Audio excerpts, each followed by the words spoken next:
Have you ever witnessed a person boarding a plane with a first-class ticket in hand, only to be pushed to the back seat a few minutes later, just because they don't look like they belong there? The story begins with a seemingly small moment, but it is enough to expose a layer of prejudice that still exists silently in life. On that flight, a determined black CEO was faced with a choice that any of us can face at some point. Either stay silent and let things pass as if nothing had happened, or stand up, knowing that the truth could make the whole world look at him. If you were in that moment, when the whole plane was silent, when other people's eyes were filled with both doubt and anticipation, what would you choose? Would you have the courage to defend your dignity, even if it was just a seat being taken away? Come join the story, a journey not only about injustice, but also about self-respect and the choices we all face in life. If you find this story worth sharing, please like, share, and subscribe to the channel to follow stories that touch your heart. The Northland Air Boeing 787 was in its final minutes before closing. Outside the glass windows, the late afternoon light cast a warm yellow glow over the runway, like a thin layer of paint left over before the sun disappeared behind the terminal. Passengers were lining up hurriedly, the sound of shoes clicking on the floor mixed with the frantic announcements from Seattle-Tacoma Airport. In the middle of the crowd stood Marcus Reid, his usual calm demeanor. He wore a neat navy jacket over a well-tailored dark suit. His leather shoes had been polished that morning, but after a day of walking, the heels were still dusty. Marcus paid them no mind. He was thinking about the important meeting tomorrow, and the text messages his daughter had sent him before leaving the house. As he took the last steps into the first-class cabin, before he could even look for seat 1A, a voice rang out from ahead. A female voice, sharp and clear, louder than the sound of the engine idling outside. "Sir, please step back. First class is reserved for qualified passengers only." The words were like a small knife cutting through the quiet atmosphere of the cabin. The passengers, who had already settled down in their seats, turned their heads. Some looked surprised. Others looked annoyed, thinking that someone was trying to squeeze into a compartment that didn't belong to them. Marcus paused. He didn't say anything in a hurry. His deep, calm eyes focused on the flight attendant standing in front of him, a white woman in her early 30s, with a name tag reading Evelyn Marsh on her chest. Her face was lightly made up, but her eyes were unmistakably cold. Marcus spoke softly, his voice low but clear. "I am a first-class passenger. Here's my ticket." He held out his boarding pass. Evelyn glanced at it, and instead of stepping back to let him in, she tilted her head slightly, frowning as if trying to read something confusing. "Sir, we have reassigned your seat. Sho Noi Cham Rei. You've been moved to another section. Please step aside." A few passengers nearby began to whisper. A middle-aged man shook his head slightly. A young woman in the row opposite unconsciously covered her mouth with her hand. Marcus remained calm. He had been in situations like this all his life. He knew what it felt like to be seen as someone who didn't belong. But he didn't raise his voice. "What is the reason?" he asked so gently that his calmness made Evelyn a little confused.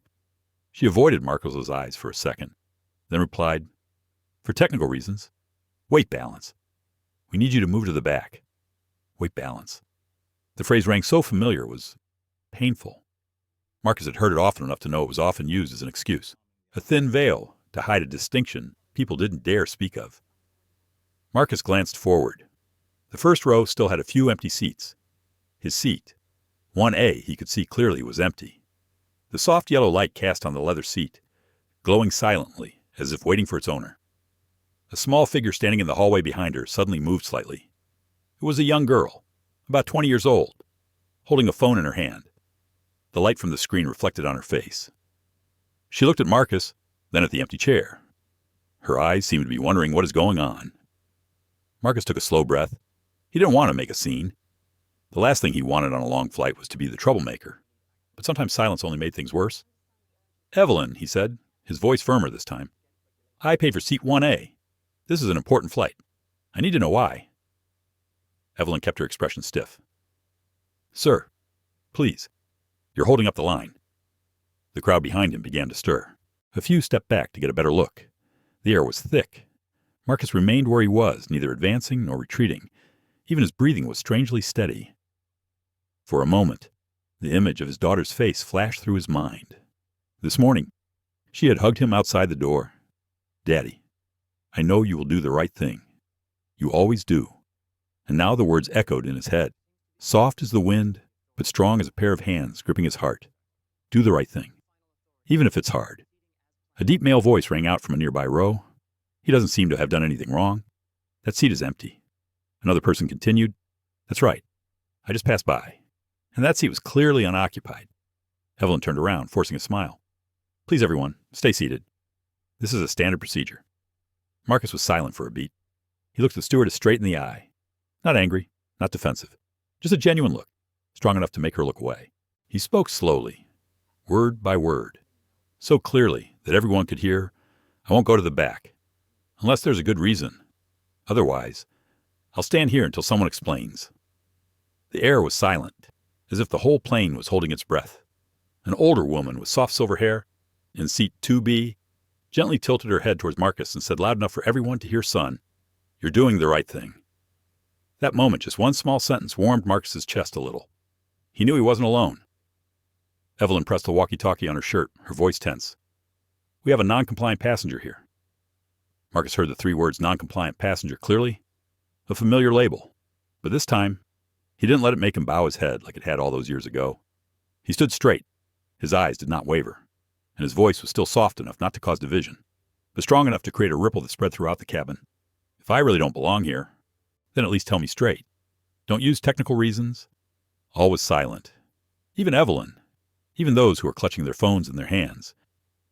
And in that silence, something began. Something no one thought would happen in the next 12 minutes. The air in first class was still heavy after Marcus's last words.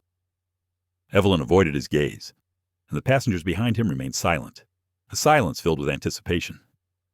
But for Marcus, this moment was more than a fight over seating. It touched a memory he thought had been buried deep for years. Whenever Marcus is faced with doubt or being seen as an outcast, his mind seems to drift back to the small east side of Detroit where he grew up. The single-story houses are close together, the wooden fences are faded, and the kids play soccer in the middle of the street.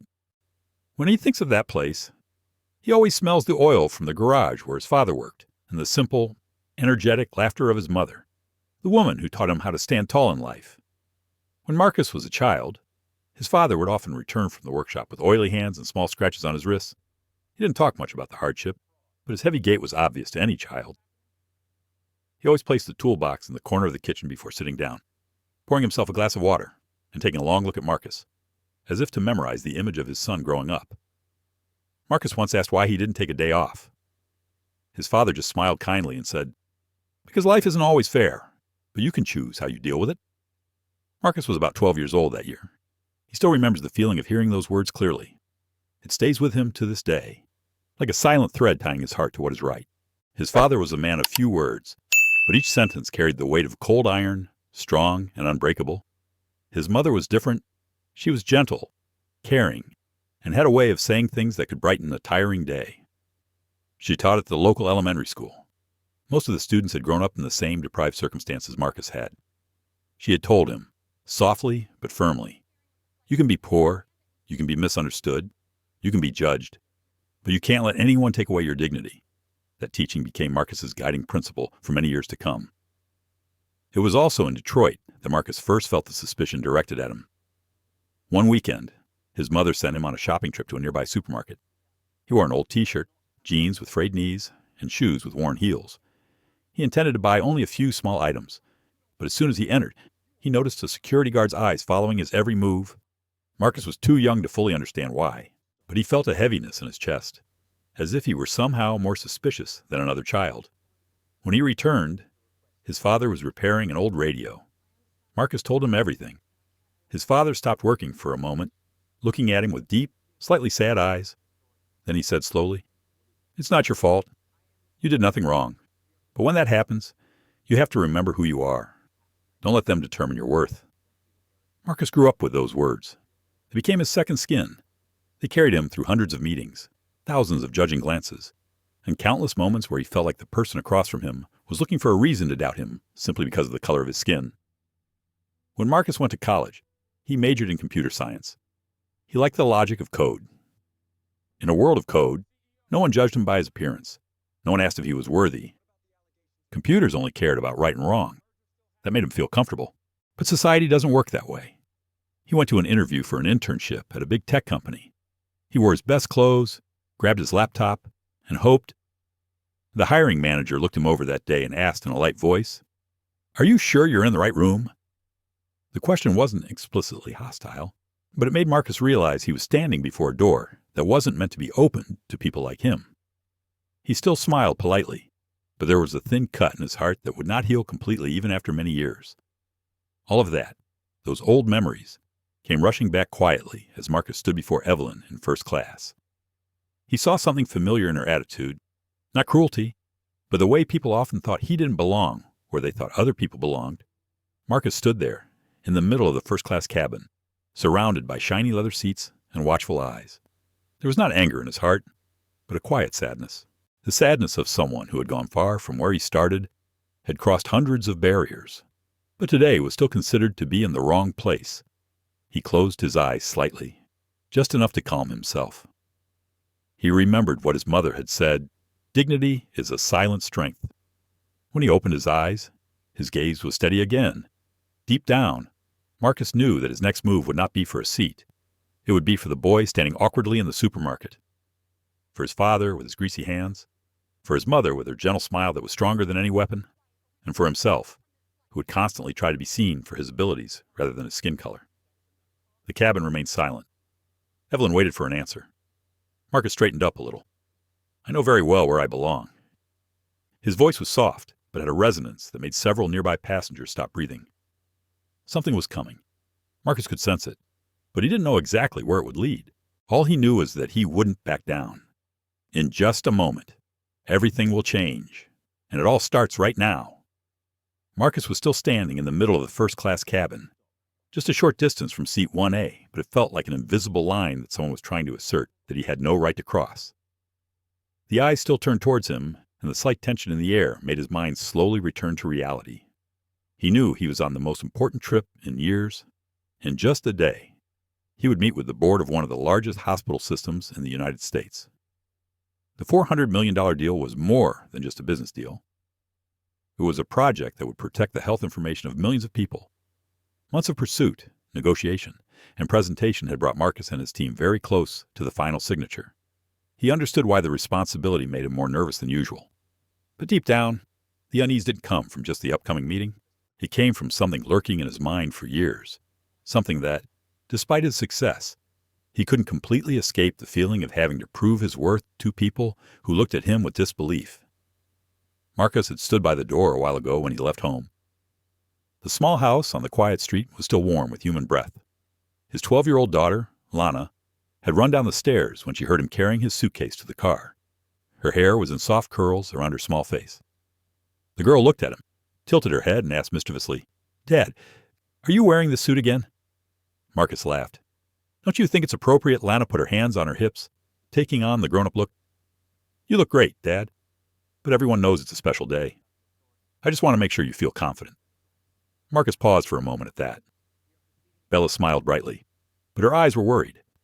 He saw it. Even as a child, Lana had a good idea of what her father faced out there. For years, he had tried to keep his troubles behind closed doors, but children sometimes sense things more acutely than adults. Marcus put his hand on his son's shoulder. "I'm confident, but thanks for reminding me." Lana hugged him for a long time. In her small arms was absolute trust, the unconditional love that he always wanted to protect.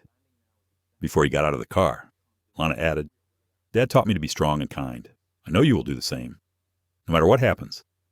Marcus carried that sentence with him all the way to the airport. It was a gentle but powerful reminder, like his mother's voice. Somehow it made him understand that his actions affected not only himself, but also his daughter. It made him cautious, but not shy away. Now, in first class, facing Evelyn, Marcus's mind returned to that moment. He found his heart beating a little faster as he remembered Lana's smile. Nothing had made him want to maintain his integrity more than wanting his daughter to see that her father would never compromise his dignity for temporary comfort. Marcus took his eyes off seat 1A for a moment and looked around the cabin. The spacious rows of seats, the soft yellow lights, the steady drone of the plane. Everything felt luxurious and orderly. But he felt a disconnect in his heart, something out of place in that space. He could have chosen to remain silent, take another seat, and wrap things up quickly so he could make it to the big meeting tomorrow. He could have completely ignored the matter to avoid causing trouble, to avoid having his image scrutinized on social media or in the media. A CEO being kicked out of first class will always be a topic of discussion. He knew that better than anyone. But he also understood that silence did not solve the problem at its root. Silence only created the conditions for similar situations to repeat themselves to others. That person could be a boy like him, could be a young man trying to enter a new environment, could be a father, a mother, someone looking for their opportunity. Marcus's mind was racing. One wanted to get it over with quickly, to save the important trip. The other wanted to see it through to the end, even if it meant a flight delay, a possible rescheduling of tomorrow's meeting, or a lot of explaining to do with the hospital board. The inner struggle was silent, but it weighed heavily on his shoulders. Marcus closed his eyes briefly, then opened them. He had made his decision. What surprised him when he opened his eyes was the elderly woman in seat 2B looking at him with warm eyes. She nodded slightly as if she understood his struggle, even though she had never heard a word he said. That warmth was small, but enough to keep him standing. It was like a hand gently placed on his shoulder, not pulling him away, just to say you are not standing alone. You are. Marcus took a deep breath, feeling it stretch through his chest. It helped him refocus. He remembered his parents' faces. He remembered the long hours in the office as he started Helion Cyberworks from a team of 3. He remembered the times he had to explain why he was qualified when his resume said so. He understood that his life journey was not about reaching a high position, but about making one thing clear from a very early age: he had value, and that value did not depend on anyone's prejudice. In first class, the lights were still dim. Seat 1A was still empty, and the story was still unsettled. But in Marcus's heart, the answer was clear. He couldn't back away or move just to keep the flight running smoothly, because that would mean allowing a small injustice to continue in silence. Marcus looked straight at Evelyn. His voice was low and steady. I need to get to my seat. If there's a real problem, I want to hear it from the person most responsible. The words made the first-class cabin slow down a beat. Something was building, as if this moment was the beginning of something much bigger. Marcus could feel Evelyn wavering, but she still didn't respond. The atmosphere became so tense that just one more word could have opened up a completely different direction. Marcus kept his gaze calm. Deep down, he knew he had chosen a difficult path, but he couldn't help it. Lana would see how he faced the world. Helion Cyberworks was built on that foundation, and he needed to keep his parents' teachings. In just a few minutes, everything would change in a way he never expected. The flow of people in first class was settling down. Marcus stood in front of Evelyn, maintaining the composure that had become part of his nature. But before he even stepped onto the plane, the entire journey through the airport had been filled with things he had to think about, things he didn't want to remember, but that had silently surfaced in his mind, layer by layer. From the moment Marcus entered the security area, he felt the eyes of a security guard linger on him for longer than necessary. The line of people in front of him simply put their things on the conveyor belt, showed their boarding pass, and went through the scanner. But when it was his turn, the security guard stopped him and asked him to be checked again. Marcus didn't react. He opened his briefcase for them to inspect. He took out the laptop, the charger, some documents, and a folded shirt and set them aside. After the inspection, the clerk returned the items without further explanation. He packed his luggage and was about to leave. But just as he reached for the edge of the plastic tray to pull it towards him, another male voice called out from behind him, "Sorry, we need to check again. Random procedure." It wasn't something he hadn't experienced before, but 2 times in a row, while everyone else passed by easily. Marcus couldn't help but notice. He kept his composure, gently placing the suitcase back on the conveyor belt. At that moment, a small movement like a sad wrinkle passed through his heart. He told himself that maybe today was just a series of unfortunate circumstances. After the second check, Marcus walked toward the waiting area. A uniformed airline employee stood nearby. When he saw Marcus pass, he looked him up and down, a look that lasted long enough for Marcus to pause, wondering what had just happened. The employee quickly turned away, as if nothing had happened. It was all so subtle that it was hard to tell, but Marcus sensed it clearly. He wasn't a suspicious person, but after living for so many years and experiencing so many situations, there were things he couldn't pretend not to see. They were vague things, but they all added up to an indescribable feeling. Not all the sights in the airport weighed on his mind. However, as Marcus walked past the waiting area near Gate 14, he saw an elderly man struggling to place a large suitcase on the overhead rack. His body was slightly bent, his hands shaking slightly under the weight. Several people walked by, but no one stopped. Marcus stepped forward and said softly, "Let me help you." The old man turned back, his eyes tired but smiling. "Thanks. I thought I could lift it." but it seems a bit too much. Marcus steadied himself, picked up the suitcase, and placed it in the overhead compartment. The simple action made the old man nod in satisfaction. Are you on a business trip? Yes, sir. Good luck. You seem like a man who keeps his cool.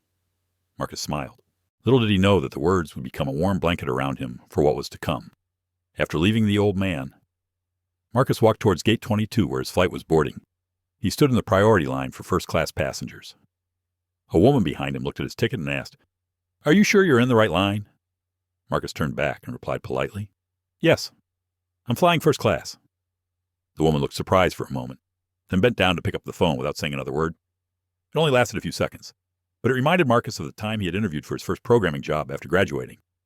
The feeling of waiting to be judged by things that had nothing to do with ability, nothing to do with effort. Meanwhile, Evelyn walked past the gate area. She glanced at Marcus, her eyes scanning his neat suit. It wasn't overtly hostile, but enough to let Marcus know she was trying to determine whether he belonged in first class.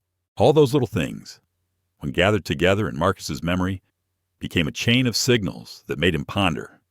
A chain of signals long enough that when Evelyn said the sentence, First class is for qualified passengers only, he could no longer ignore it. What bothered him wasn't the direct insult. It was the nagging feeling that if he just kept quiet, it would be as if he accepted that the seat wasn't meant for him, that the chair, with the yellow light shining on the soft leather, belonged to someone else. Marcus saw two clear options before him.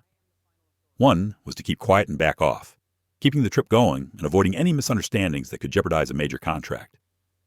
The other was to stand firm and demand a clear explanation, even if it meant arguing, delaying, or even risking being kicked off the flight. He knows that when working in the technology industry, especially in a leadership position, personal image is very important. But Marcus also deeply understands that the limit he cannot overcome is silence in the face of injustice, even as small as a word or a look. He had felt a wave of hesitation in the moment at security, when the guard had asked for a recheck. That hesitation was still there, in first class, right in front of Evelyn. Part of him wanted to avoid trouble. Another part wanted to step up, to make it clear that he had the right to be there, to put his hand on seat 1A without anyone questioning it. The struggle left Marcus silent for a few seconds. The ceiling light fell on his face, highlighting the calmness and fatigue behind his eyes. A slow, deep breath. Once again, he remembered Lana's hug at the front door. The little girl spoke softly but clearly. Dad's a good man. He chooses the right thing. That alone was enough to make Marcus decide. He couldn't stand by and let someone else make a mistake. He didn't want another boy or father to experience what he felt on another flight. When he opened his eyes and looked straight at Evelyn, deep inside was the determination of someone who had lived long enough to understand that sometimes keeping silent is not the wise action, but the way to let the pain continue to grow. Everything that happened before boarding, from the security check to the scrutinizing looks, had pushed him to this moment. The moment Marcus knew he had to stand his ground, and he stood, not taking a step back.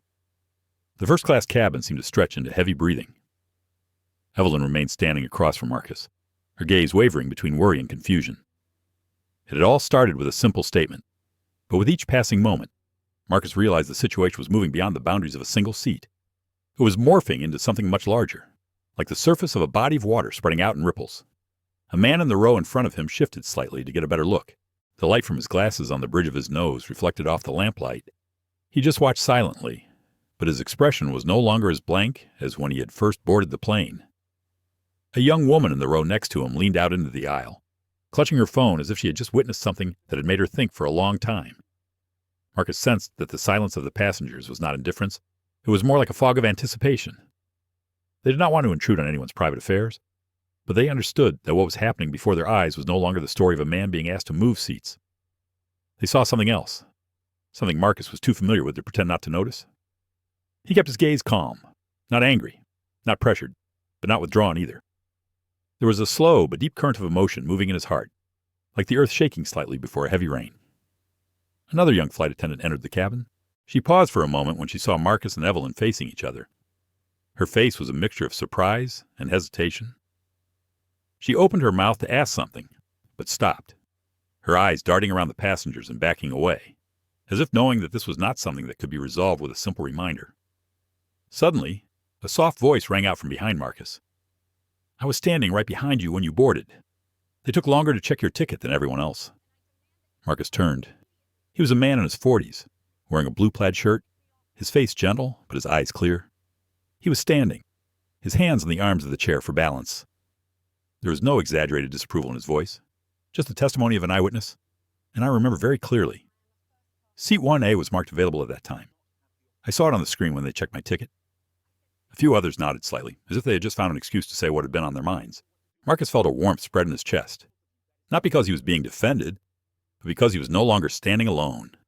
It made him understand that this moment touched the experiences of more people than he realized. A middle-aged blonde woman stood up. She placed her hands lightly on the back of the seat in front of her and inclined her head slightly toward Marcus. I don't know what happened at the gate, but if you had a first-class ticket and there was an empty seat, they should have explained it clearly. Everyone deserves to be treated fairly, especially on a flight like this. The words caused a strange movement in the first-class cabin. A few people shifted in their seats. A few others looked at Evelyn, their eyes searching for an answer. Evelyn paused.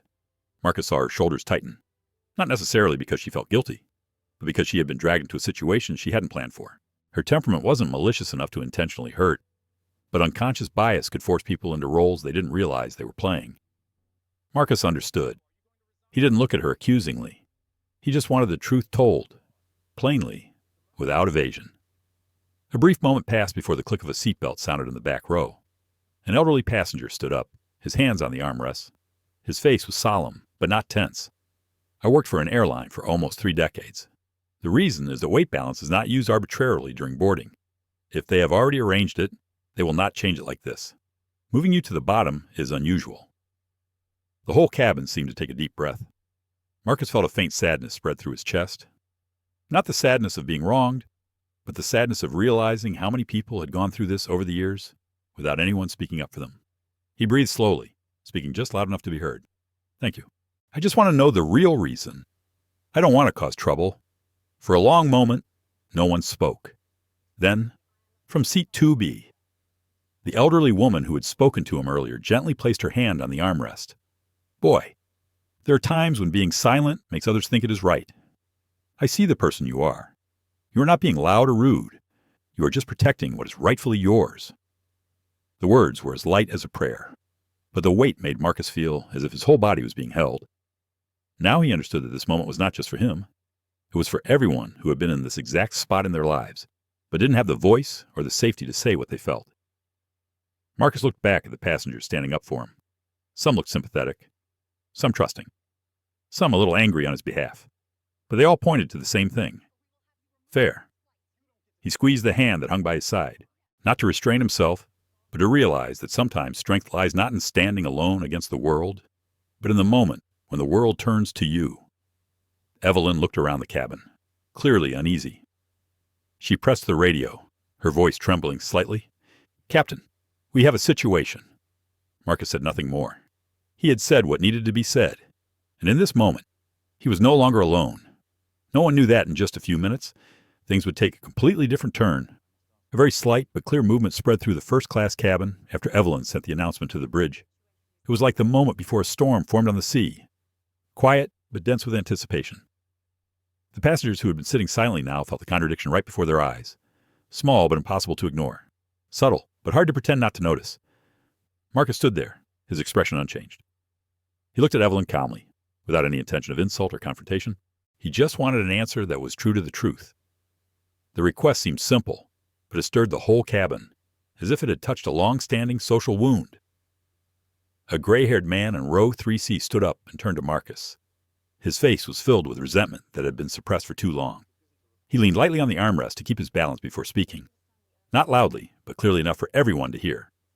I went through the same thing when I was young. Not because of the color of my skin, but because of my Asian name. They always saw me as someone who was in the wrong place. And I kept quiet many times.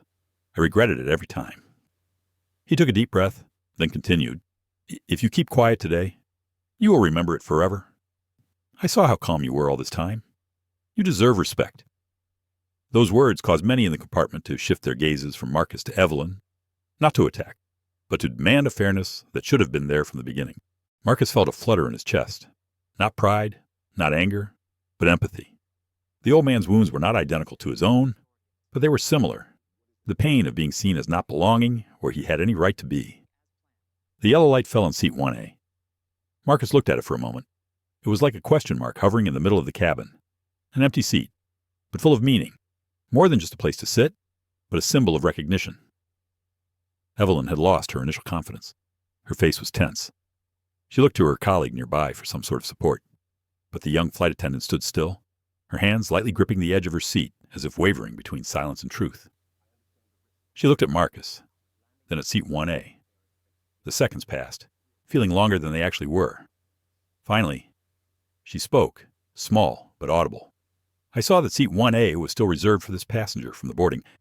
I checked the tablet at that time. There was no warning about weight balance.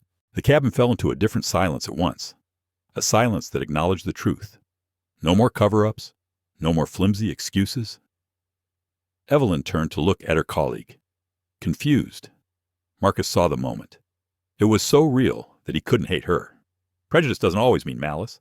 Sometimes it's just something you carry around without even realizing it. Marcus spoke softly, not pushing anyone into a corner. I just want to be properly explained. I don't want anyone to be blamed. Just the truth. A young man at the back of the compartment let out a small chuckle. That's what we're all thinking. The tension in the air seemed to have increased by another layer. Outside the cabin door, the steady hum of the plane's engines continued. But within the hearts of those standing there was a clear shift in consciousness. They were no longer just passengers. They were witnesses to something that was slowly unfolding. A woman in a light-colored cardigan spoke. The worst thing is not the accident. The worst thing is when people know they are wrong, but still do not say it. She did not look at Evelyn with reproach. She was just stating a point that everyone understood. Marcus bowed slightly in thanks, saying nothing more. He stood tall, his arms at his sides, not pressuring, not attacking. He just let things unfold as they had to. That was his greatest strength. Quiet, but not weak. Calm, but persistent. No need to shout to show his mettle. Just the truth on his side. In that moment, Marcus felt like his whole life. So many experiences, so many small, nameless wounds were gathering into a halo of light around this moment. Not for him to take revenge, but for him to understand the value of standing firm. The flow of people on the plane was like a stream. Some were silent, some were talking, some were standing in the middle. But everyone felt something was changing at that moment. A ding sounded from the small speakers in the ceiling. Another flight attendant's voice rang out, slightly trembling. "Captain will be here in a moment." Marcus didn't move. His heart didn't race. Instead, he felt strangely calm. Maybe because he knew he wasn't alone. Maybe because he knew whatever happened next would be unmistakable. Seat 1A was still lit up. The young flight attendant's tablet still displayed his name. The soft breathing of the passengers became the background rhythm of a moment that no one in the cabin would forget. Marcus didn't know what to expect when the captain walked in, but he knew he had done the right thing. He felt it in every muscle in his face, warming his heart in the tense cabin. In just a few seconds, the cabin door will open. Things are about to turn a new page. A soft unlocking sound came from the front of the compartment. The cabin door slid open, casting a small slit of light onto the carpet. The sounds in the compartment suddenly died down, as if everyone was leaning toward it and no one dared to breathe loudly. Marcus stood still, his eyes fixed on the crack in the door. He knew this moment would define the entire story, not just for him, but for everyone sitting there. The door opened. The captain appeared, the steadying presence of a man accustomed to handling pressure in unpredictable situations. His uniform bore the distinct yellow stripes that symbolized the position he had held for many years. His face was neither stern nor soft, just the focus of a man who knew that any mistake could lead to chaos. His name appeared on his uniform board, Christopher Hale. Captain Hale entered the cabin with a quick glance at the passengers. No one knew what he was thinking, but everyone sensed that he had caught part of the story through the radio and wanted to know the rest with his own eyes. Evelyn took a half step forward to greet him, but her voice was a little shaky. "Captain, I have reported the situation." Captain Hale didn't look at her right away. Instead, he looked at Marcus first, as if to assess himself directly. That added another layer of thickness to the air. Marcus returned the look with a calm gaze. He didn't need to appear more forceful than necessary. His composure was evident enough for the captain to know he wasn't a troublemaker, not the kind of passenger who wanted to make a scene to show off his ego. Captain Hale turned to Evelyn. "Give me an update." Evelyn swallowed, trying to keep her voice steady. "This passenger was asked to move due to weight issues. We followed procedure. There was a small commotion. No one said anything, but everyone felt tense. The young stewardess behind Evelyn clenched her hands on the lapels of her dress. It was obvious that she was in a great internal struggle. Finally, as if she could no longer bear the oppressive silence, she spoke. "Captain, I checked on the tablet before boarding was complete. There were no warnings, and seat 1A was still displayed for passenger Marcus Reid." Her voice was soft, but clear enough for the cabin to hear. A few of the passengers let out a sigh of relief on Marcus's behalf. Captain Hale turned to look at the young stewardess with a stern but non-reprimanding look. "Are you sure?" "Yes, sure. I'll check during my shift." Evelyn bowed her head slightly. From the look on her face, it was clear that she had been put in a difficult position. Marcus was not pleased to see her flustered. He did not want her to be the target of attack. He just wanted the truth to be laid bare before everyone, for them to understand. Captain Hale turned to Marcus. "You have seat 1A?" Marcus held up the ticket. "Yes." The captain looked closely, then nodded slightly. "You were asked to move to an economy plus seat for technical reasons." Marcus looked straight at him, his voice soft but clear. "There is no documentation to support that claim. And when I boarded the plane, my seat was empty." A deep silence fell over the cabin. Captain Hale placed his hands on the back of a nearby chair, leaning slightly toward Marcus as if wanting to hear the whole story from the most trustworthy source. "I have this to say," the captain said slowly. "You spoke calmly, without any signs of agitation. And I saw that the passengers around you confirmed that your seat was still available. I need to know exactly who requested the seat change before I can make any decisions."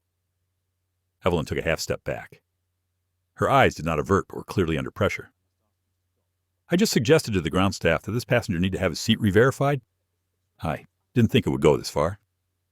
A woman stood up from seat 2A, someone who appeared to have worked in the service industry. "You said you would verify, but you asked to move him from his seat without a technical report. That doesn't make sense." The young flight attendant took a deep breath. She seemed to gather all her remaining courage. "Captain, I think this is more of a personal misunderstanding than a technical one. It was like a stone was thrown into a lake." The cavity shook violently for a few beats. Marcus stood still. He wasn't happy. He wasn't angry. He just felt a deep sadness in his chest.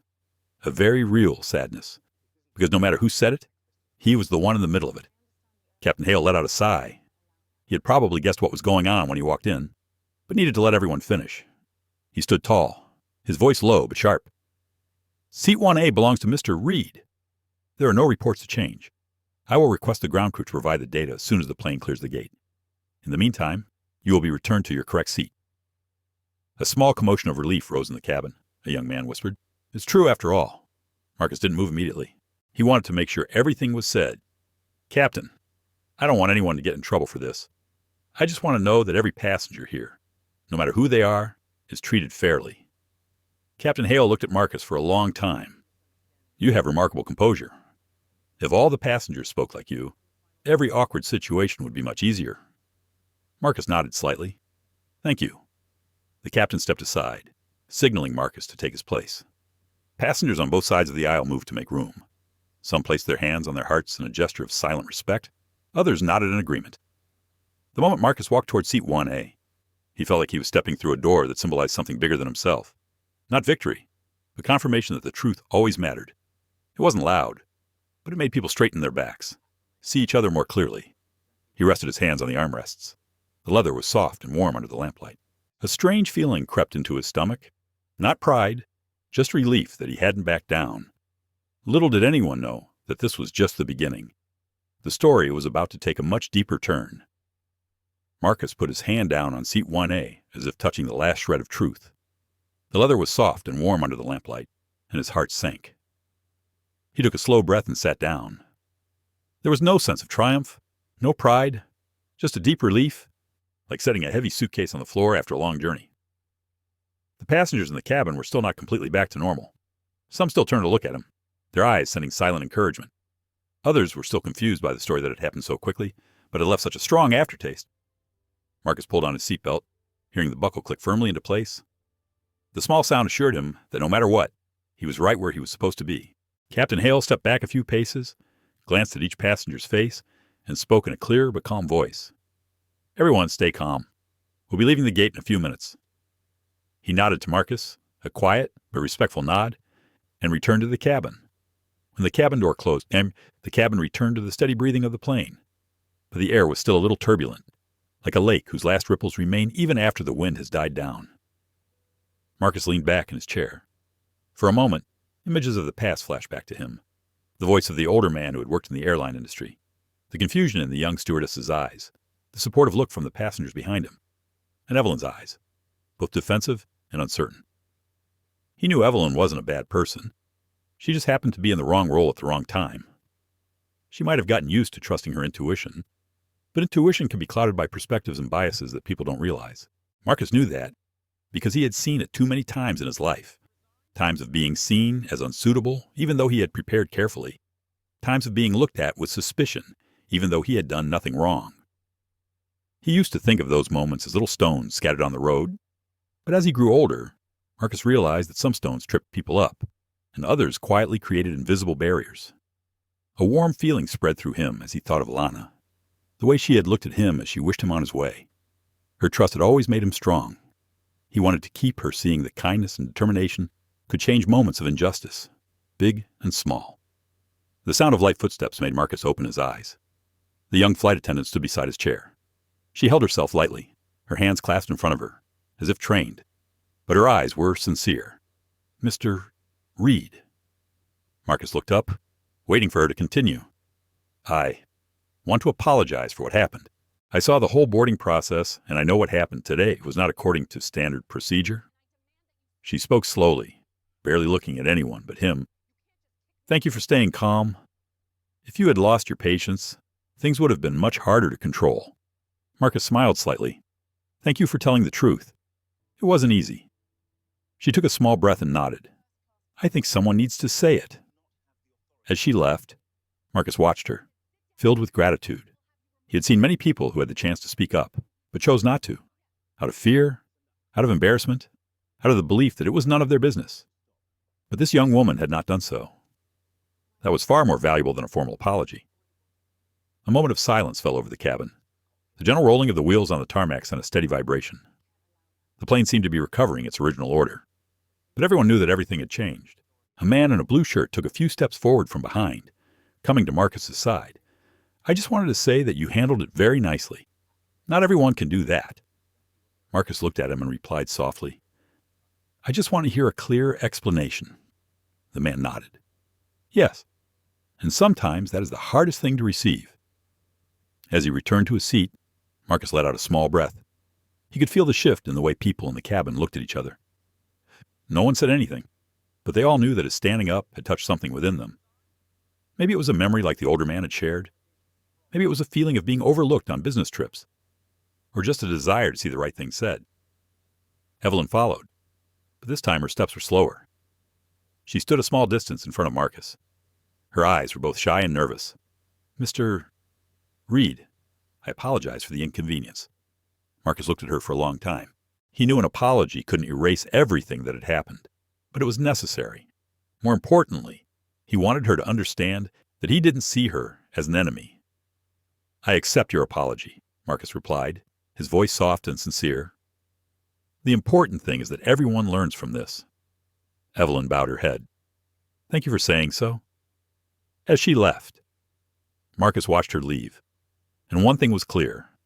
The tense moment had passed, but it had left a space of reflection in everyone's hearts. A moment of self-reflection.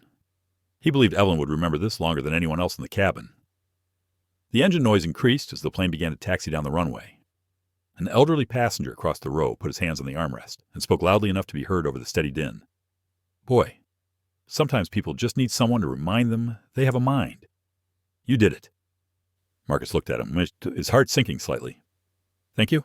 As the plane picked up speed, Marcus closed his eyes for a moment, not to forget what had happened, but to hold on to the calm that spread softly in his chest, like a thin blanket covering his soul after a strange wind. He knew deep down that the story wasn't over. What happened today would reverberate beyond this plane. Someone would talk about it, someone would recount it, and maybe someone would ask questions of their own. The plane lifted off the ground and tilted upward. Marcus opened his eyes and looked out the window. White clouds drifted by, making him feel as if everything below was shrinking. But what was happening inside him was the exact opposite. It wasn't shrinking. It was growing, clearly, deeply, and it was leading to something he couldn't yet predict. He had a feeling that the flight was only halfway through its journey, and the biggest is yet to come. The plane was leveling out. The sound of the engines hitting the thin air outside created a steady background noise, like an endless sigh. The lights in the cabin were dimmed. Some passengers who had just experienced the accident still had their tense shoulders, but no one said anything. Each person was immersed in their own thoughts, as if the whole cabin had entered a collective silence. Marcus sat still, his hands resting lightly on his knees. He didn't think much of it, but he felt a strange emotion stirring inside him. Not anger, not pride. Something like standing on a cliff and watching your shadow stretch across the water. Clear, quiet, but deeper than his usual thoughts. A dim light came on from the rear passenger seat. Someone had just turned on the cabin Wi-Fi. The flight allowed connection after cruising, and this inadvertently opened the door to a noisy world outside. Before Marcus could pay attention, the young man in the back seat lowered his voice. "Oh, this is online." Even though he spoke softly, many people around him raised their heads, not out of curiosity, but because deep down, they knew that the moment they witnessed could not be limited to this plane. A woman nearby flipped open her phone. Her eyes widened. Her breathing hitched ever so slightly. She looked around, then back at her husband. "Honey, there's even a video of him. Site 1A is empty." The small sound echoed like a drop of water falling on a flat pond, spreading out a series of ripples. A few more people took out their phones. A middle-aged man put his hand to his forehead when he saw the title retweeted by a prominent account in the trading industry. Black CEO denied first-class seat on Northland Air. Below are thousands of comments. Some are angry. Some recount similar experiences. Some ask if the company has responded. A soft murmur spread. Not loud. More like the sound of held breaths as people realized the truth was further away than they thought. Marcus didn't turn around, but he could feel his heart constricting a little. Not because of fear, but because he knew that some waves, once they'd been formed, couldn't be pulled back. A woman in a pastel sweater approached him. She didn't say anything right away. She just put one hand on the armrest in front of her to steady herself, and spoke softly. "We knew it would spread, but at least you know you're not alone." Marcus looked up, his eyes meeting hers with a knowing gaze. "Thank you," he replied slowly. "I just want the truth. Nothing more." She nodded slightly, as if she had expected that answer. Then she returned to her seat, feeling that the cabin was no longer a place of strangers. Marcus looked out the window. The blue sky stretched endlessly outside.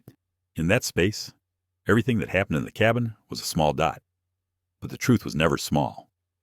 Marcus's phone screen vibrated. A text message came from Lana. "Dad, I saw the clip online. I believe you. Just a few simple words." But Marcus felt a place of calm in his heart. There were moments when he felt so strongly that his daughter was the reason he tried so hard to stay calm all the time. Not to appear strong, but to let her know that calm could save him from moments of collapse. He closed his eyes for a moment, letting the warmth of Lana's words spread through his body. In that moment, the noise outside no longer mattered. Social media could be a buzz. The media could wait. But to him, the most important thing was still what his daughter sent him trust. Another tone sounded from the passenger phone on the opposite side. The man read under his breath. "The company has not responded yet, but many people are asking them to speak up," another woman added, without any inflection or fanfare. "They will have to speak. This cannot be left unsaid." Marcus didn't want to hear more, but the scattered sounds in the compartment kept coming, like wind through the trees. The people thought they were whispering, but each sentence gently slipped into the other's ears, forming a common flow. An elderly passenger in row 2 opened the news page. He spoke softly, but clearly. "It seems some aviation experts have spoken out. They say weight balance should never be used in this way." His words were not filled with anger, but rather a matter of fact, that just speaking them was enough to change the atmosphere. Marcus felt a slight twist of unease in his chest. When he first stood up, he had only wanted justice. He didn't want the story to spread or make any headlines, but he knew that prejudice could flare up at any time, especially when someone was recording the truth. He wondered if he had accidentally created a bigger storm than he intended. Part of him worried about how this would affect the Helion Cyberworks team, the meeting with partners awaiting him in Seattle. He didn't want the company's image dragged into a crisis he hadn't intended to create, but the rest of him understood that there were winds that could not be stopped, because they did not start with him, they started with what was right. The loudspeaker announcement blared from the front of the cabin. "Dear passengers, we will update the flight information in a few minutes."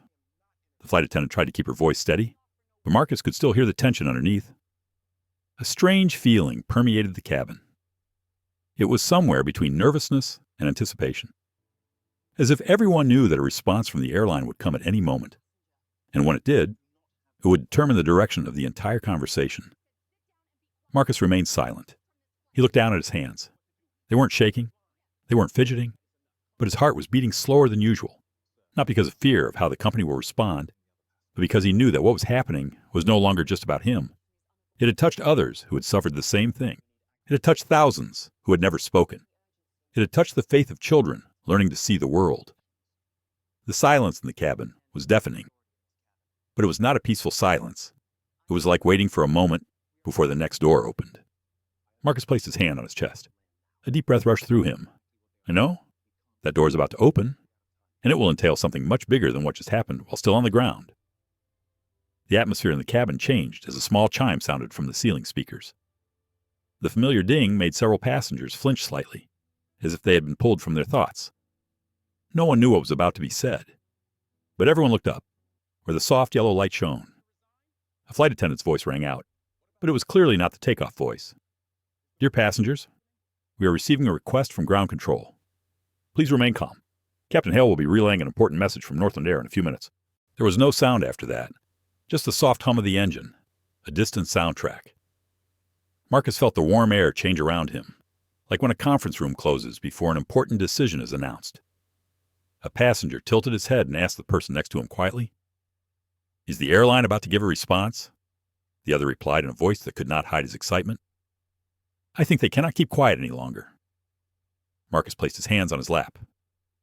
One held his heart, beating low but deep. The other held the calm he had cultivated over the years.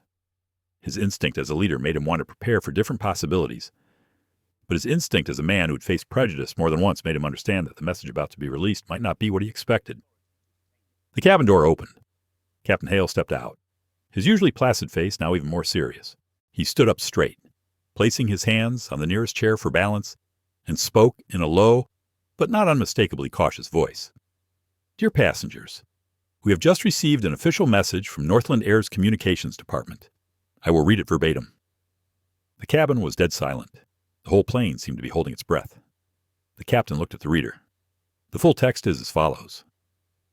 He took a deep breath before reading, as if preparing for something difficult to say. Northland Air is aware of the information circulating regarding the incident on Flight NA-416. We understand the public concern and are conducting an internal review into the alleged disparity in service. A small hiss escaped from the third row. The old man turned his face to his wife and muttered loudly, They're avoiding it. The captain continued reading. We are committed to always following safety standards. Any decisions regarding seating arrangements are based on technical criteria. We affirm that there is no intention to discriminate. Someone hissed softly through gritted teeth. A woman crossed her arms, her eyes sharpening.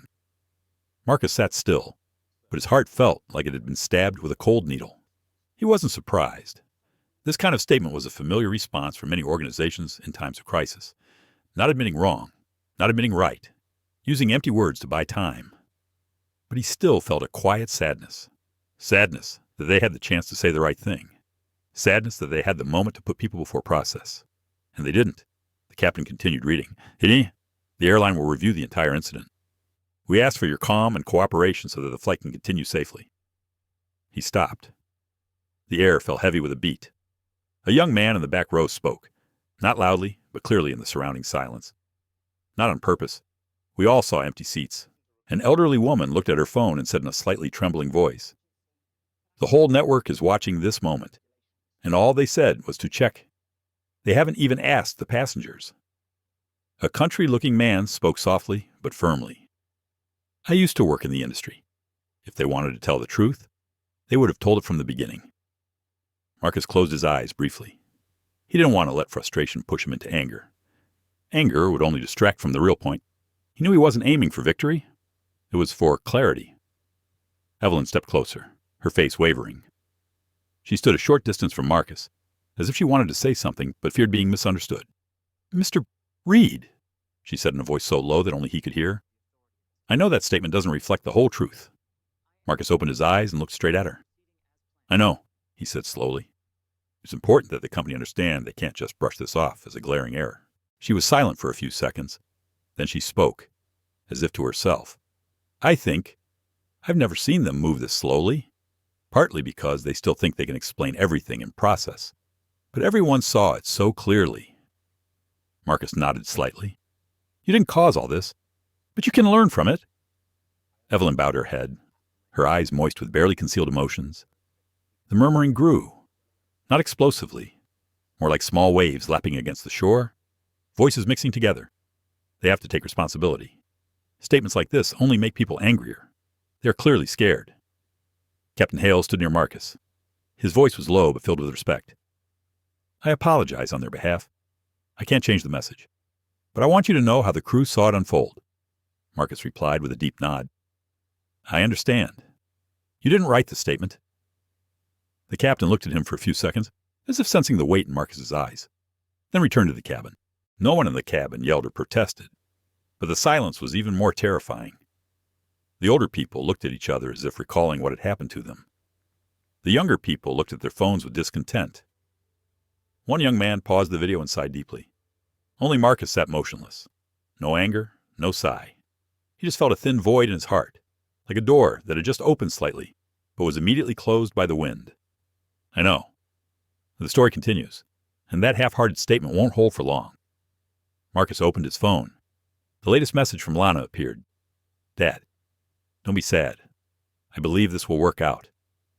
At that moment, he suddenly felt a little light in his heart, not because the company had said the right thing, but because the truth had too many witnesses to keep silent. A slight breeze passed through the cabin.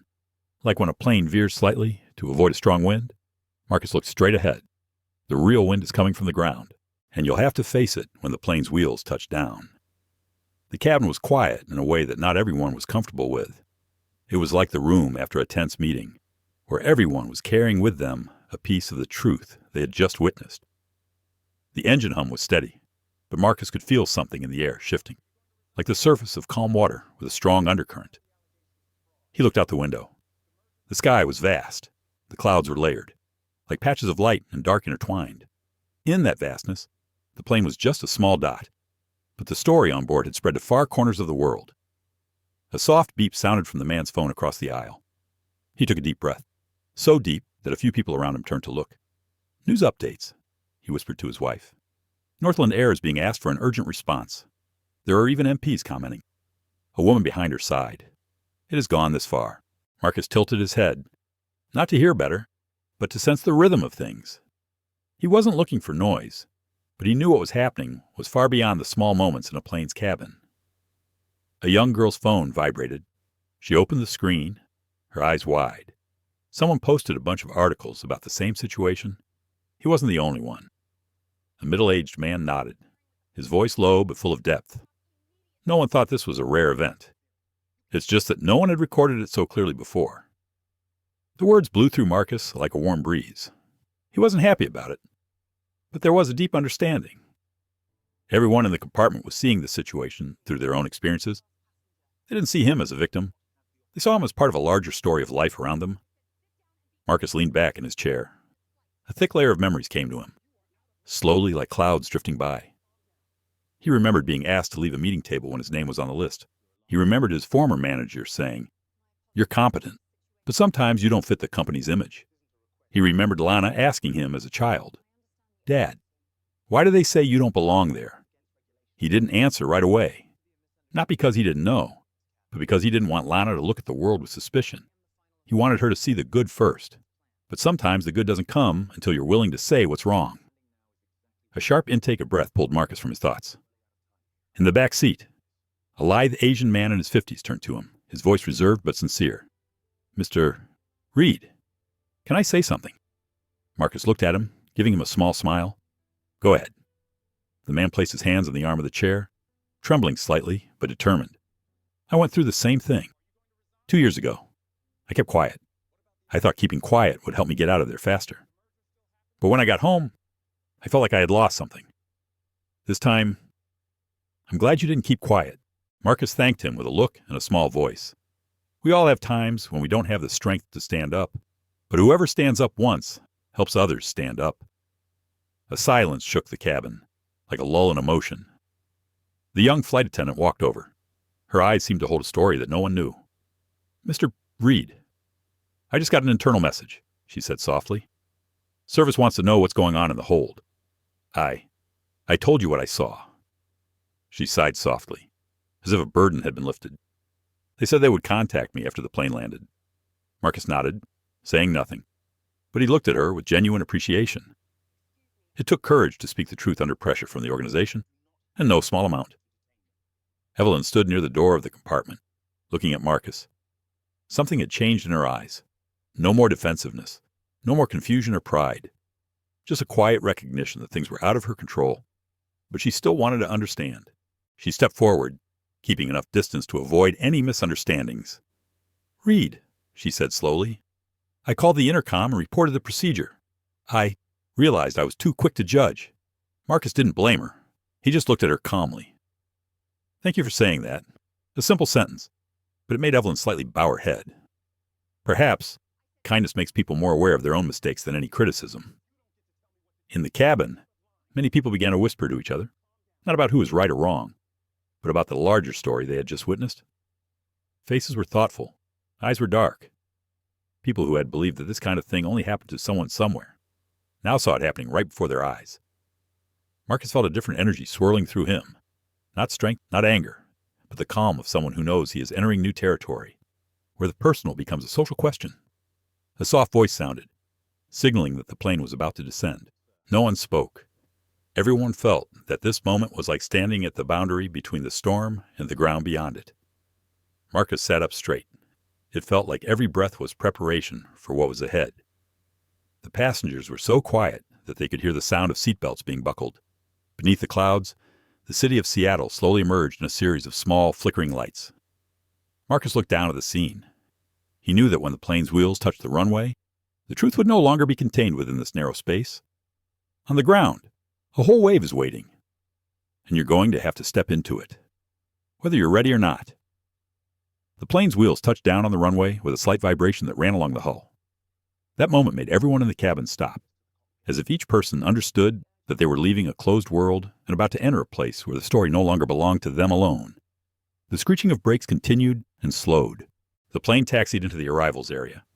A white light from the airport lighting system filtered through the windows and lingered on the armrests, the seats, and the tense faces of each passenger. Marcus took a deep breath, held it for a moment, and then let it out slowly. His heart sank like the surface of a pond after a large rock had been dropped. He didn't know if the water was calm or turbulent. A voice boomed from the ceiling speakers. "Ladies and gentlemen, we have arrived in Seattle. Please remain seated until the plane comes to a complete stop."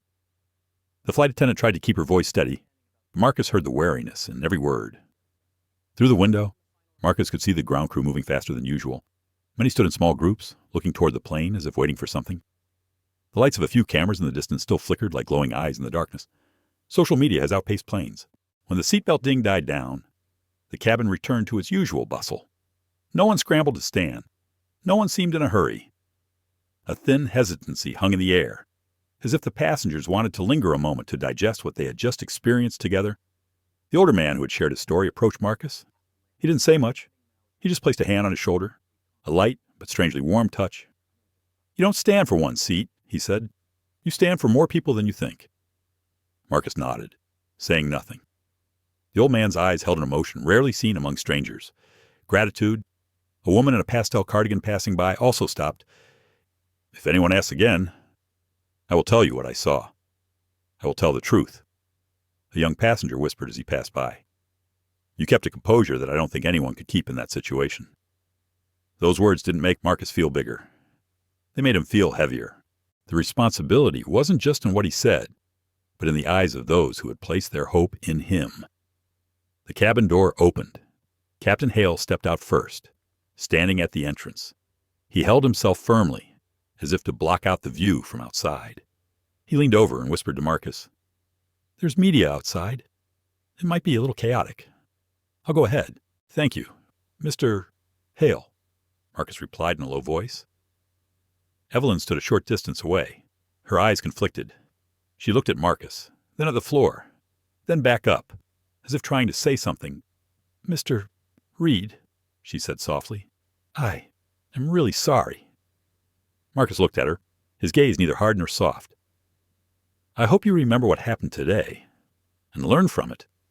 Evelyn bit her lip and nodded. She felt like she had just crossed a threshold no one wanted to cross, but had to.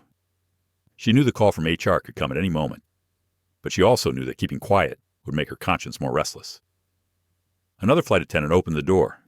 As soon as the ramp was connected, Marcus heard the clicking of cameras outside. A few voices could be heard in the distance, words unclear, but enough to indicate that several people were waiting for him. Captain Hale stepped forward. A group of airport security personnel appeared, forming a narrow passage. Marcus stepped out after him. The white lights from the cameras immediately swept across his face. Not too bright, but not soft enough to hide the fact that all eyes were on him. The airport wind blew against him, carrying the metallic scent of the runway.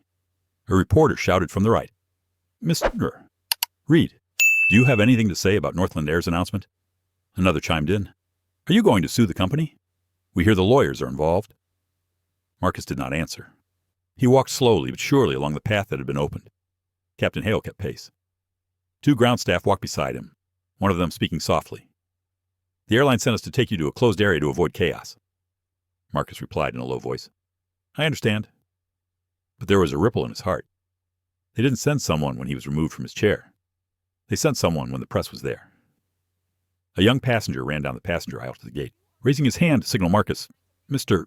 Reid, you're not just speaking for yourself. You're speaking for so many people who haven't had a chance to speak." Marcus turned his head slightly, not stopping, but giving the person a sincere nod. On a large screen near the gate, the news headline read, "Northland Air Incident, Black CEO Removed from First Class. Investigation Open." A small group of passengers from other flights looked at Marcus as he passed. No one spoke, but there was a multitude of things in those eyes that had yet to be named. Marcus stepped into the secluded area. The light dimmed, the noise drifting away like a door closing. He stood there, breathing deeply. It felt like a ship leaving rough waters, not calm, but a sort of calm that prepares for another big wave. His phone vibrated. Text from Lana. "Dad, are you okay? I saw the news. I'll wait for you." Marcus closed his eyes for a moment. In this noisy world, only a question from a girl could calm his heart. He opened his eyes. Out there, the wave was still growing, and he knew he was about to face the deepest part of it. Marcus followed the airport staff through the VIP lane. The soundproof doors closed behind him, cutting him off from the noise outside. But the silence only masked the sound. It couldn't mask the ripples that rippled across social media and beyond, where stories were being repeated faster than the wind. He walked briskly down the long carpeted hallway. The yellow light was even, but not warm. Marcus felt as if each step was leading him into a silent forest, with the roar of public opinion outside. Everything seemed to be waiting for him to make a decision. The clerk stopped at a private door. "The company car is waiting outside. Mr. Reid." Marcus nodded. "Thanks." He stepped outside. The cold air gathered between the aisles blew on his face, sober and a little harsh. A black car, tinted windows, unmarked, was parked at the curb. The driver got out and opened the door. "We have orders to take you to the West Line Hotel," he said. Marcus got into the back seat. The door closed, and the atmosphere in the car was both peaceful and oppressive. His phone rang. The name of Nora Lambert, co of Healy and Cyberworks, appeared. He slid the screen. "Nora." Nora's voice was clear, but also as tense as a stretched string. "Marcus, the entire board is in an emergency meeting. The video is spreading faster than expected. We could be dragged into a major controversy." Marcus looked out the window. The city of Seattle spread out in the pale light. "I see. We are sending our legal team to monitor the response from Northland Air." The market opened early and the airline's shares fell sharply. Several investment funds are contacting the press to demand an explanation from the airline. Marcus kept his voice even. "And Helio fine." "In fact," Nora sighed. "Many organizations take note of your stance. They think your calm demeanor inspires trust." Marcus was silent for a moment. There was no joy in his victory. He felt only a thin cloud of uncertainty. No one knew which way the tide of public opinion would turn. Nora continued, "I know you don't want your personal life to affect the company, but this goes beyond a single flight." "I know," Marcus replied, low and clear. "It's not helium that worries me. It's what this story represents." Nora was silent for a few seconds. "You're not alone, Marcus. Not in any way." The call ended. Marcus placed the phone on his lap, his heart sinking into a nameless silence. The car left the airport and headed downtown. The tall buildings came into view. the light from the windows spreading long streaks of light onto the road. Inside the car, Marcus sat upright, his hands clasped together as if to steady his beating heart. A notification popped up on my phone. Image from the Seattle Globe. Big headline, Flight in A416. A flash of light or a spark of fire. Marcus didn't open the article. He just glanced at it and locked the screen. He understood. It was going in two directions. Sympathy on one side, suspicion on the other. He couldn't control how the world would react. But you can control how you stand in the story. The phone vibrated again. This time it was a video message from Lana. Her face appeared, her hair tied back. Dad, I'm at home watching the news. Don't worry. I saw how calm you were. I'm proud of you. The words made Marcus's chest tighten slightly. Not painfully, but the kind of tightness that comes when someone sees you for who you are. He replayed the video again and again. When the car stopped in front of the Westline Hotel, the driver opened the door. The night wind blew in, cold but clear. Marcus stepped down. There was no press in front of the hotel. The company had arranged for a distance, but Marcus could still feel the eyes of a few passersby. A couple in the lobby recognized him. The woman put her hand to her heart as if to say something, but they just smiled and nodded. Marcus responded with a deep nod, stepping inside. The hotel lobby was large and softly lit. The scent of pine mixed with hot tea made the air feel softer, but the softness did not distract Marcus from the strange heaviness that settled over his shoulders. The receptionist handed over the keys with a heartfelt word. We hope you have a peaceful night. Marcus wasn't sure he could. He went upstairs and entered the room he had reserved. The lights were on, a soft yellow and quiet. The space was large, but empty. Marcus put down his suitcase and stood in the middle of the room, looking out the window. Seattle glowed underfoot, like a living map. Marcus took a deep breath. He needed a moment to take it all in, the incident. The passengers, the hidden truth, the airline's half-hearted announcement, Evelyn's eyes, the belated apology, the public reaction, his daughter's call. It all swirled in a big circle in my mind. Not chaotic, but swirling like a whirlpool. He sat down on the edge of the bed, clasping his hands together. Part of him asked, did I do the right thing, or did I create a deeper rift in an already divided society? But another, stronger part quietly replied, he didn't make the cut. He just pointed at it. Marcus stood up and walked to the glass door. Outside, the city seemed to still be moving with the stories being told. The phone rang. A message from an unknown number. Mr. Reid, I was on the same project as you 8 years ago. Just wanted to say that today. You are not alone. Marcus sighed very softly. Not tiredly, not desperately, but the sigh of a man who knows the story no longer belongs to him. He turned off the lights, leaving the city light shining through the glass. Tonight, he slept in silence. But that silence was not the absence of sound. It was waiting. Wait and see how the ground responds. A pale light filtered through the curtains, covering the floor in a thin layer of mist. Marcus opened his eyes. He wasn't sure if he was in a deep sleep or just drifting off into some kind of trance between tiredness and stillness. But his mind wasn't as heavy as it had been when he'd left the airport. It was like a lake after a long night, not quite still, but less restless. His phone lit up on the table. A string of messages from Nora. He flipped through them. Northland had an emergency meeting early.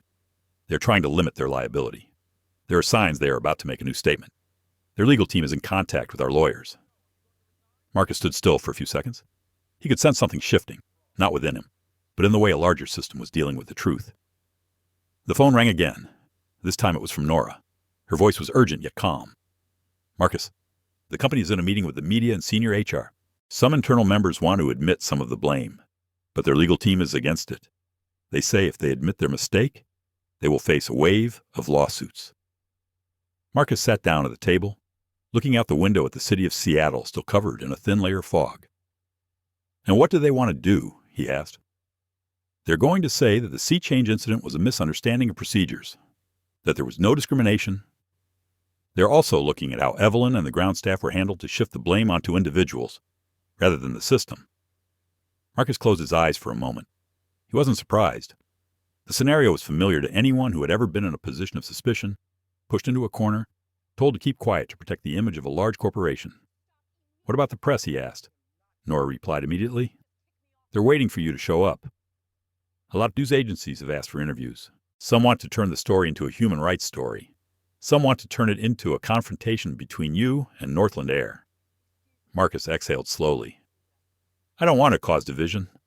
I know, Nora said, but your standing still can be interpreted differently. And I think the world is looking to you to find the center of truth. The statement made Marcus pause for a moment, not because it scared him, but because it touched on something he had been trying to keep at the back of his mind: responsibility. Marcus, you don't have to decide right now, Nora said more gently. But if you're going to say anything, you'll have to be clear, because every word will be analyzed. The call ended. The room returned to silence. Marcus stood and walked to the glass. The city below was fully awake, the traffic moving like tiny dots of light. He saw his reflection in the glass, not the image of a CEO, but the image of a man who had stood at the threshold of prejudice many times. He remembered the first time he was stopped by a security guard at a strange company when he came to guide a project.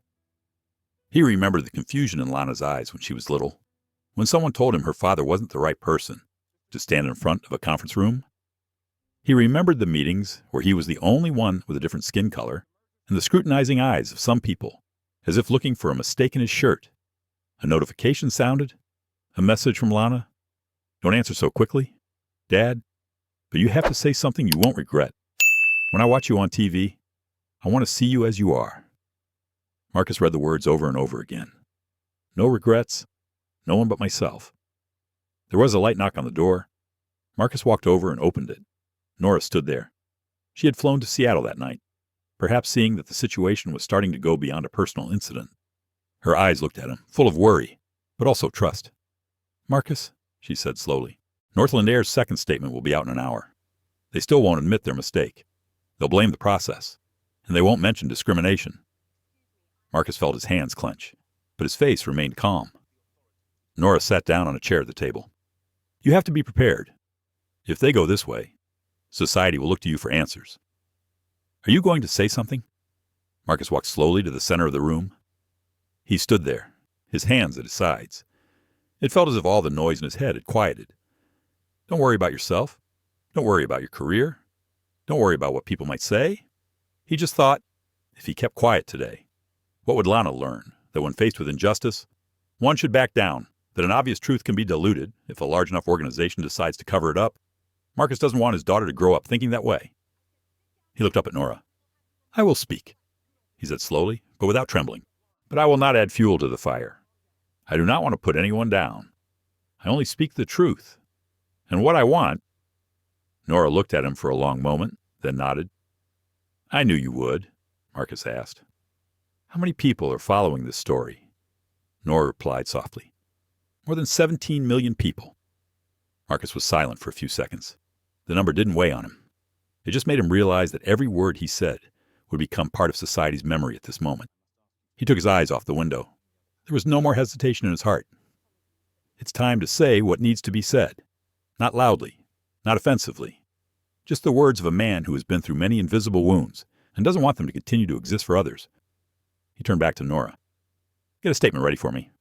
I want to speak when the company makes its second announcement. Nora nodded. Are you sure? Marcus didn't hesitate. I'm sure. Outside. The city shifted as the light grew brighter. Inside, Marcus stood tall, like a tree that had weathered a strong wind without breaking. Today, I will step out of the silence, but not to respond, but to open another door, the door of truth. Northland Air's second press release arrived on time, just as Nora had predicted.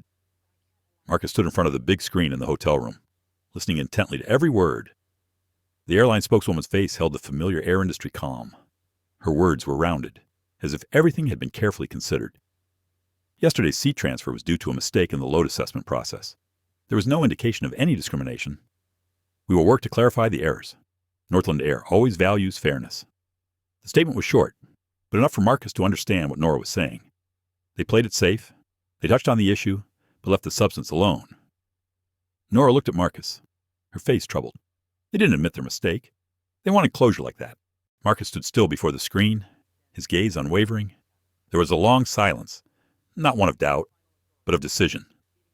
He opened his phone and reread Lana's text from last night. I want to see you, Dad. He took a deep breath and nodded slightly to Nora. It's time. Nora understood. I'll get the line ready. The news agencies have been waiting all morning. Preparations were swift. A team of Healy and Cyberworks technicians arrived before dawn, ready to help Marcus live stream his speech across platforms. The hotel room was dimly lit, just enough to accentuate his expression not too bright, not too cold. When everything was ready, Marcus sat down in the chair in front of the camera. His heart was beating steadily, but heavily with meaning. There was no tension, no fear, just responsibility. Nora stood behind the camera, looking at him with encouraging eyes. Marcus, whatever you say it in the way you believe. He nodded. The signal is on. The red light is on. Marcus looked straight into the camera as if looking into the eyes of millions. Hello, everyone. I'm Marcus Reid. His voice was deep and steady, not trying to be powerful, but it already had the weight of a life spent crossing many invisible boundaries. I have seen the new statement from Northland Air. I respect their efforts, but I also believe it is my duty to clarify my side. Not to argue, not to hurt anyone, but to let the truth have its fair place. He took a deep breath and continued. Yesterday, I was removed from the first-class seat I had purchased.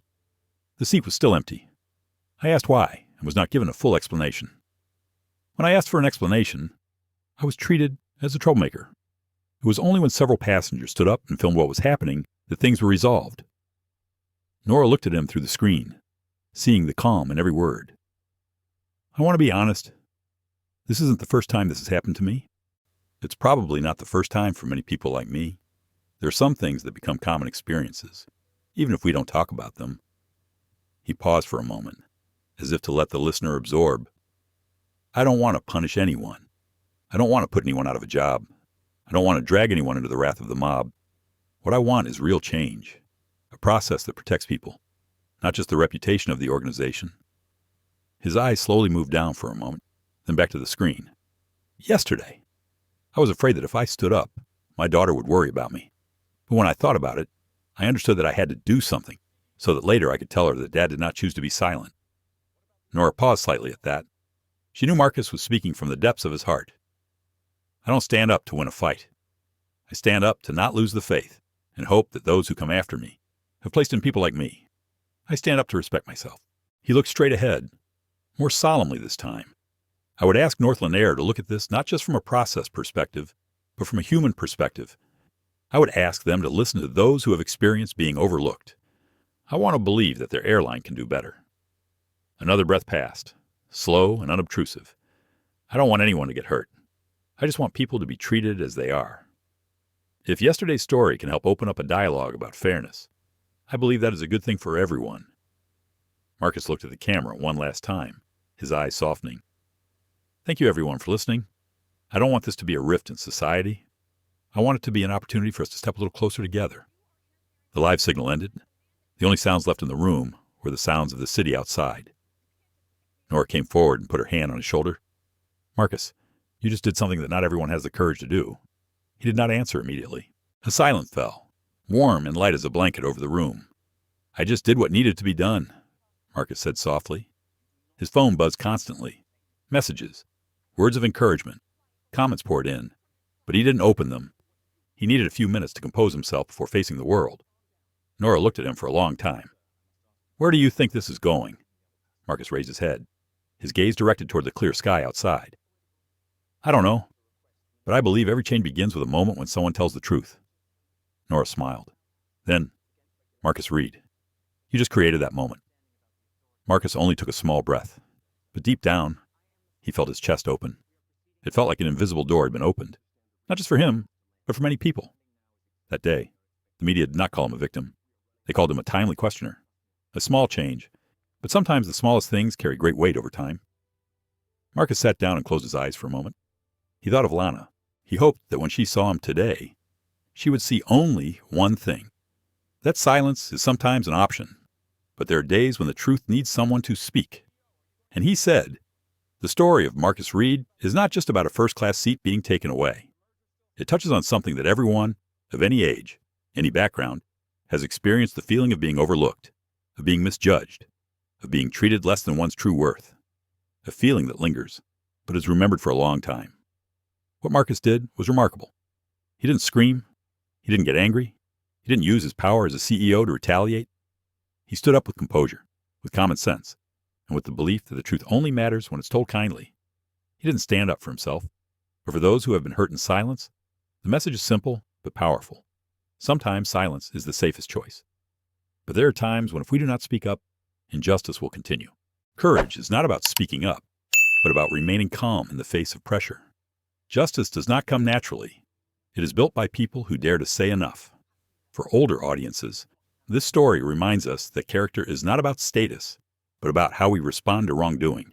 And sometimes, all it takes is one person's determination to pave the way for great change. Thank you for listening and accompanying the story until the end. If the story touches you, please like, share, and subscribe to the channel to give us more motivation to bring more meaningful content. Your support is the source of strength that helps kind stories continue to be told.